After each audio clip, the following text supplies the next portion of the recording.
initiation?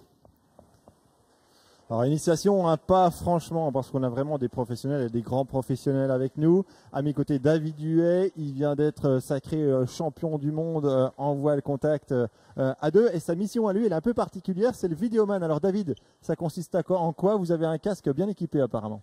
Bonjour, tout simplement ma mission consiste à sortir après les performeurs, à venir filmer donc la prestation, hein, le saut. Qui dure environ 1 minute. Et à l'issue, une fois qu'on est posé, je transmets ma vidéo au juge et c'est à partir de cette vidéo que les juges vont noter le saut. Alors, on voit 2 caméras sur votre casque. Pourquoi 2? Tout simplement parce que lorsqu'on fait des championnats du monde, des compétitions très importantes, si une caméra venait à tomber en panne ou si on a un problème technique avec la caméra, on a toujours une caméra de secours. Alors là, vous fait envie, hein, évidemment, en vous parlant de ces caméras et du travail de David. Ces images-là, vous les retrouverez tout à l'heure dans le journal de midi. Hein. On vous fait mariner un petit peu. Ça veut dire qu'il faut être très synchronisé, il faut connaître parfaitement les gestes, les figures que vont faire les autres performeurs, les autres parachutistes à la sortie de l'avion. Tout à fait, donc le vidéoman fait partie intégrante de l'équipe. Et au sol, lorsqu'on répète notre saut, le vidéoman est présent, il regarde les sauts, il regarde ce que font les performeurs et de telle façon à mémoriser, à faire de l'imagerie mentale. Alors, vous avez été vidéoman pour l'équipe championne du monde, une équipe constituée de 2 filles. Exactement, 2 filles, Charline et Cindy. Eh ben justement, je vous propose, Cindy, elle va approcher près de vous, vous allez lui passer votre micro. Bonjour. Cindy Kolo. Donc voilà, championne du monde en voile contact à 2 en Bosnie-Herzégovine il y a moins de 15 jours. Voilà. C'est la première fois qu'on a 2 filles dans une même équipe championne du monde. Ça fait quoi? C'est ça, c'est génial. Surtout, justement, comme vous avez dit, sur 19 équipes et on était la seule équipe féminine. Donc c'est vrai que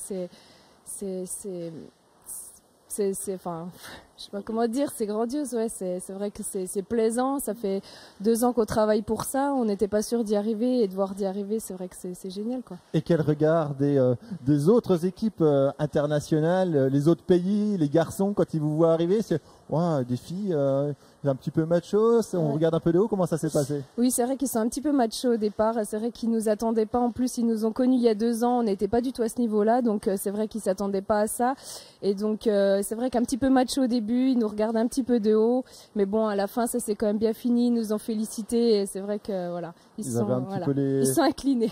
Ils avaient un petit peu les crocs quand même. Oui, voilà, c'est sûr que voilà. Et là, ils se préparent pour dans 2 ans cette fois. Et vous, c'était une belle revanche quand même? Voilà, une belle revanche, ouais, une belle satisfaction. C'est vrai qu'on a tout donné pour ça, pour être au même niveau, pour prouver qu'on pouvait le faire tout autant que les garçons, parce que c'est vrai qu'à la base c'est une discipline assez masculine, et donc du coup on n'a rien lâché pour être au même niveau et on a réussi. Donc les filles ont largement leur place dans la discipline. Largement. Merci beaucoup, Cindy Muriel. J'espère que vous avez entendu le message. Hein. Impeccable pour les filles. Moi, je vous vois bien sauter d'un avion à 2000 mètres et puis ouvrir vos ailes et puis partir comme ça. En tout cas, on en reparle tout à l'heure à midi. On verra toutes les images de David. On en reparle tout à l'heure et peut-être dans 2 ans pour le championnat du monde. Pourquoi pas? Merci, Franck.